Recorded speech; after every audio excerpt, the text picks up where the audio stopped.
और आपने क्या निर्णय लिया है, क्योंकि आप लगातार कुलदीप कुमार का विरोध कर रहे हैं और वहीं अभी तक जो है कुलदीप कुमार की तरफ से कोई भी इस तरह की बात नहीं हुई है कि उन्होंने अपनी गलती मानी हो या उन्होंने ये कहा हो कि हमने क्यों बोला है। तो आपने क्या निर्णय लिया? बड़े शर्मनाक बात है। देखिए, पूर्वी दिल्ली के प्रत्याशी हैं कुलदीप कुमार और एक मौजूदा विधायक भी हैं, पूर्व पार्षद भी हैं। ताज्जुब होता है कि उन्होंने अभी तक अपनी गलती नहीं स्वीकारी और समाज के सामने माफी नहीं मांगी, सार्वजनिक रूप से माफी भी नहीं मांगी। तो कहीं ना कहीं वो अपने अहंकार में इतने चूर हो गए हैं कि उन्हें लगने लगा है कि अब मुसलमानों का उन्हें वोट नहीं चाहिए। अब एक धर्म का उन्होंने मजाक उड़ा के उन्हें लगता है कि अब वो धर्म मुझे मजबूरी में वोट देगा, लेकिन कहीं ना कहीं इसका जवाब दिया जाएगा और बहुत जल्द वो टाइम आने वाला है कि इसका सभी लोग मिलके, सभी समाज के लोग मिलके इसका जवाब देंगे। अच्छा, कुलदीप कुमार के अलावा जो और पार्टी के तमाम लोग हैं, शीर्ष नेतृत्व है, और भी लोग हैं, वो भी इग्नोर कर रहे हैं कहीं ना कहीं आपकी बात को। हाँ, कहीं ना कहीं उन लोगों का रवैया बहुत अच्छा नहीं रहा है, ढूलमूल रवैया रहा है। चूंकि पार्टी में मैं एक सीनियर पद पे रहा हूं, अब हालांकि पार्टी छोड़ चुका हूं, लेकिन अपनी जिम्मेदारी से बचते हुए नजर आए। वो इस विवाद में या इसमें पड़ना नहीं चाहते थे, वो गलती को गलती नहीं स्वीकार करना चाहते थे। तो कहीं ना कहीं शीर्ष नेतृत्व को इसका खमियाजा भुगतना पड़ेगा और ये जो बात है ये हर जन तक हम लोग पहुंचा रहे हैं और पहुंचाने की कोशिश कर रहे हैं और कहीं ना कहीं इसका नतीजा आम आदमी पार्टी को, पूरी पार्टी को भुगतना पड़ेगा।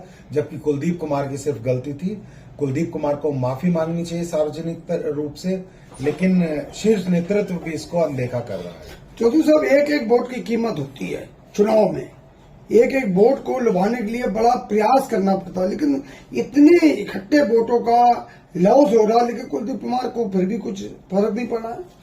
मैंने बताया ना, वो अहंकार में इतने चूर हो गए हैं और उन्हें लगने लगा है कि मुसलमानों के पास कोई दूसरा या तीसरा ऑप्शन नहीं है, दलितों के पास कोई दूसरा या तीसरा ऑप्शन नहीं है। तो अहंकार दिख रहा है उनका, ये अहंकार है उनका कि इस तरह से बिल्कुल निगेटिव होना।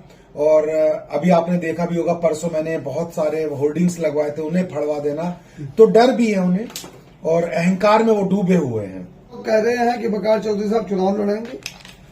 देखिए, समाज के लोग इकट्ठा होकर मेरे पास आए थे, सारे धर्म के लोग, जैन समाज के लोग, दलित समाज के लोग, गुर्जर समाज के लोग इकट्ठा होकर मेरे पास आए थे और उन्होंने इच्छा जाहिर की है कि वकार भाई आप इलेक्शन लड़िए और हम आपके साथ हैं।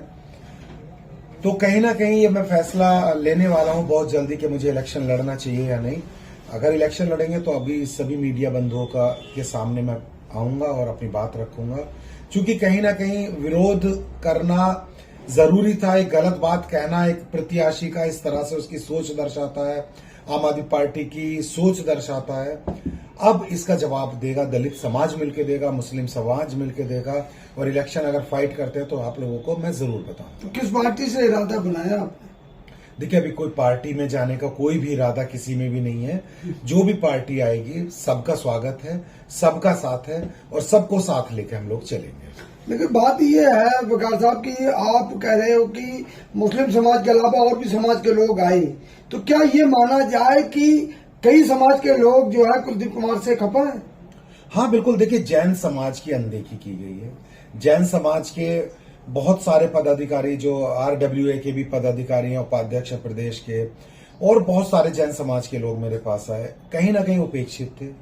गुर्जर समाज के लोग मेरे पास आए, 250 गांव हैं यहाँ पे गुर्जर समाज के, उनके साथ बहुत अन्याय हुआ है।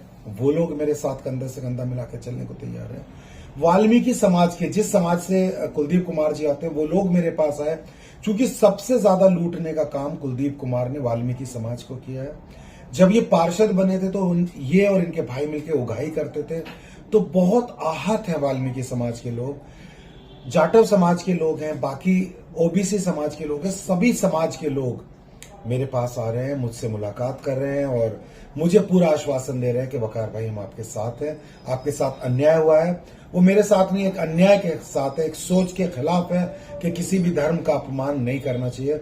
कुलदीप कुमार जी क्या खाते हैं मुझे कोई एतराज नहीं है, सब धर्मों की बराबर इज्जत होनी चाहिए, सभी धर्मों का बराबर आदर होना चाहिए। तो ये तो एक मतलब जैसे बीजेपी का टारगेट रहता है कम्युनिटी, वही यहाँ पे देखने को मिल रहा, तो क्या फर्क क्या माना जाए इसमें? हाँ, आज के टाइम में अगर मैं मानूं आम आदमी पार्टी और भारतीय जनता पार्टी में कोई फर्क नहीं रह गया है। हमें लगता था आम आदमी पार्टी मुद्दों की राजनीति करने के लिए आई है, लेकिन नहीं, भारतीय जनता पार्टी की राह पे चलने लगी है। बाहरी प्रत्याशी देखे जाने लगे हैं। अभी जैसे नॉर्थ ईस्ट का ही मैं देखूं, कन्हैया कुमार बाहरी प्रत्याशी को उतार दिया, उससे नाराज होकर प्रदेश अध्यक्ष तक ने इस्तीफा दे दिया। तो गठबंधन जो बना है ये भी नहीं ज्यादा चलने वाला है और ये लोग उसी राह पे चलने लगे हैं जो भारतीय जनता पार्टी की राह थी। अच्छा, कुछ लोग ये कह रहे हैं बकार साहब कि कांग्रेस और आम आदमी पार्टी अभी तक एक दूसरे को विलय नहीं हो पाई ढंग से, आप कैसे देखते हैं? हाँ, बिल्कुल कभी भी नहीं हो सकती है, क्योंकि आम आदमी पार्टी की विचारधारा अलग है, कांग्रेस की विचारधारा अलग है। कांग्रेस सबको साथ लेके चली है, शासन किया, शासन करना आता है कांग्रेस को। आम आदमी पार्टी में ये सलाहियत नहीं है। आम आदमी पार्टी के एक अगर मुखिया जेल में चले गए तो आज देखिए उसका परिवार पूरी तरीके से बिखर गया है, कोई सुनने को तैयार नहीं है। सब अपने अपने ग्रुप, अपने अपने धड़े लेकर अलग अलग खड़े हुए हैं। तो कहीं ना कहीं ये बिखराव की ओर है और आम आदमी पार्टी खत्म होने की कगार पे है। एक सवाल ये भी है कि इतनी बड़ी लोकसभा है, टाइम बहुत कम बचा है, तो आपने किस तरह से तैयारी की है? देखिए, मैं चुनाव लड़ना मेरा मकसद नहीं था, या इस तरह की जो मैं प्रेस कॉन्फ्रेंस या जो मैं अपना दर्द लोगों को बता रहा हूं, ये मेरा मकसद नहीं था। मैं तो कुलदीप कुमार के साथ लगा हुआ था, उन पे पैसा खर्च किया मैंने, उनके साथ तन मन धन से लगा हुआ था। लेकिन मेरे साथ उनका रवैया ये रहा, जो एक वरिष्ठ कार्यकर्ता था, जो पार्टी में एक पदाधिकारी था, तो ये सोचिए कि वो कल को क्या करेंगे। तो उन्हीं से आहत होके मैं फैसला ले रहा हूं, अगर मैं चुनाव भी लड़ता हूं या मैं विरोध कर रहा हूं, उसी से आहत होके है। और चुनाव लड़ना मेरा कॉन्स्टिट्यूशनल राइट है, तो देखते हैं हम क्या करते हैं चुनाव के लिए। अच्छा, आपके साथी हैं नितिन त्यागी जी, पूर्व में इस एरिया से एमएलए भी रहे हैं और जिला अध्यक्ष भी मौजूदा हैं, उनकी प्रतिक्रिया भी कुछ नहीं आई। हाँ, मुझे अफसोस हो रहा है, लेकिन आज के दिन आप देखेंगे नितिन त्यागी जी, जो मेरे बड़े भाई की तरह जिनको मैं मानता हूं, उनका जमीर जागेगा और वो प्रतिक्रिया जरूर देंगे और वो सच को सच कहेंगे। चूंकि नितिन त्यागी के बारे में मैं बहुत अच्छी तरीके से जानता हूं, उनपे इस टाइम मुझे जो लगता है बहुत ज्यादा दबाव है पार्टी का। चूंकि वो वहां मौजूद थे, उनके सामने पूरी घटना हुई है, वो जरूर बोलेंगे और मुझे उम्मीद नहीं, यकीन है कि आप सब लोगों के सामने आके बोलेंगे कि वकार सच बोल रहा था। तो तभी पूरी जनता भी देख लेगी और जो बहुत सारे लोग हैं उनके सवालों के जवाब भी मिल जाएंगे। मुझे यकीन है कि नितिन त्यागी जी जरूर बोलेंगे। तो आप क्या मान रहे हो कि कुलदीप कुमार के अंदर अहंकार? हाँ, बिल्कुल, कुलदीप कुमार जी के अंदर बहुत ज्यादा अहंकार है। उन्हें लगने लगा है कि मैं सांसद प्रत्याशी हूं और मैं सांसद का चुनाव जीत चुका हूं। इवन उन्होंने तो मुझसे ये तक कहा था कि मैं कैबिनेट मिनिस्टर बनूंगा। तो कहीं ना कहीं बहुत अहंकार में चूर है और अहंकार तो राजे महाराजे वलियों के नहीं रहे, तो ये कुलदीप कुमार की चीज है। तो अहंकार में इतना लिप्त नहीं होना चाहिए। देखा जाता कि कई बार ओवर कॉन्फिडेंस में जो है मामला उल्टा हो जाता है। हाँ, ये बहुत बार देखा। देखिए, पिछला इलेक्शन अगर मैं देखूं लोकसभा का, आतिशी जी को चुनाव में उतारा था आम आदमी पार्टी ने और हमने 1 साल मेहनत की थी, दिन रात हम लोग लगे रहे थे और हमें अति उत्साह था। हम लोग ओवर कॉन्फिडेंट थे कि हम जीत जाएंगे, लेकिन हम तीसरे नंबर पे आए। 1.5 लाख मात्र वोट मिल पाई 1 साल मेहनत करने के बाद, घर घर जाने के बाद।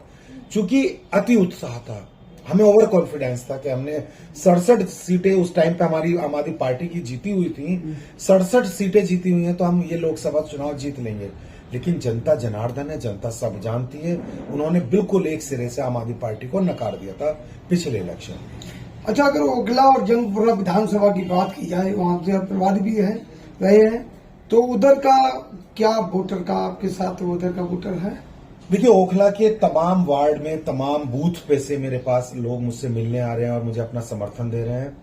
तो कहीं ना कहीं मुस्लिम समाज में बहुत ज्यादा रोष है, क्योंकि इन 2 विधानसभा में बहुत अधिकतर मुस्लिम रहता है। तो इनका बहुत ज्यादा रुझान है कि वकार भाई आप इलेक्शन फाइट कीजिए। तो सारे लोग ये साथ में हैं मेरे, जैसे कहेंगे वो वैसे चलने को तैयार है। अन्याय के खिलाफ वो लड़ रहे हैं। एक धर्म विशेष के खिलाफ जो टिप्पणी की है कुलदीप कुमार ने, उसके खिलाफ वो खड़े हुए हैं। क्या वजह है कि आम आदमी पार्टी के तमाम नेता कार्यकर्ता या आपके जो साथी हैं वो बोल नहीं रहे हैं, इसको हल्के में ले रहे हैं क्या? नहीं, आज के दिन आप देखेंगे कि सब बोलेंगे। मैंने बताया कि सच कभी भी रुक सकता है, थोड़ा इंतजार करा सकता है, लेकिन खत्म नहीं हो सकता। सच सच होता है। ये सब लोग आएंगे और आपके सामने बताएंगे कि सच क्या है, क्योंकि सच को कभी भी पराजित नहीं किया जा सकता। क्या मजबूरी है कुछ नितिन त्यागी की? आप कह रहे थे कि दबाव में है। हाँ, मुझे लगता है कि आम आदमी पार्टी ने उनको प्रेशर किया हुआ है और कहीं ना कहीं वो मजबूर है, जो वो सच का साथ नहीं दे रहे हैं। अच्छा, इस घटना के बाद उनसे बात हुई आपकी? नहीं, इस घटना के बाद मैं बहुत ज्यादा आहत हुआ। उन्होंने मुझे संपर्क भी किया, मैंने उनका नंबर ब्लॉक कर दिया था, क्योंकि मुझे लगता था कि नितिन त्यागी जी मेरा साथ देंगे। और जब उनकी तरफ से कोई आधिकारिक बयान नहीं आया मेरे लिए, तो मैंने उनका नंबर ब्लॉक कर दिया था। अगर उन्होंने कोशिश भी की होगी तो मुझे मालूम। तो नामांकन की प्रक्रिया को कुछ ही दिन बचे हैं, तो आपकी तरफ से क्या तैयारी है अगर चुनाव लड़े तो? वो कल तक मैं आपको जवाब देता हूं। कल शाम को पता चल जाएगा कि मैं चुनाव लड़ रहा हूं या नहीं। लड़ूंगा तो पूरी ताकत से लड़ूंगा और सब समाज को साथ में लेकर लड़ूंगा और अपनी बात जन जन तक पहुंचाऊंगा। जो भी मेरा सच का साथ, जिस आदमी को भी लगता है कि वकार चौधरी सच बोल रहे हैं, वो सब लोग मेरे साथ हैं, मेरे साथ खड़े हैं और मेरा साथ देंगे। ये मुझे हर वोटर से, पूर्वी दिल्ली के हर शख्स से ये उम्मीद है मुझे कि वो सच का साथ देंगे और सच के साथ हमेशा रहेंगे। धन्यवाद।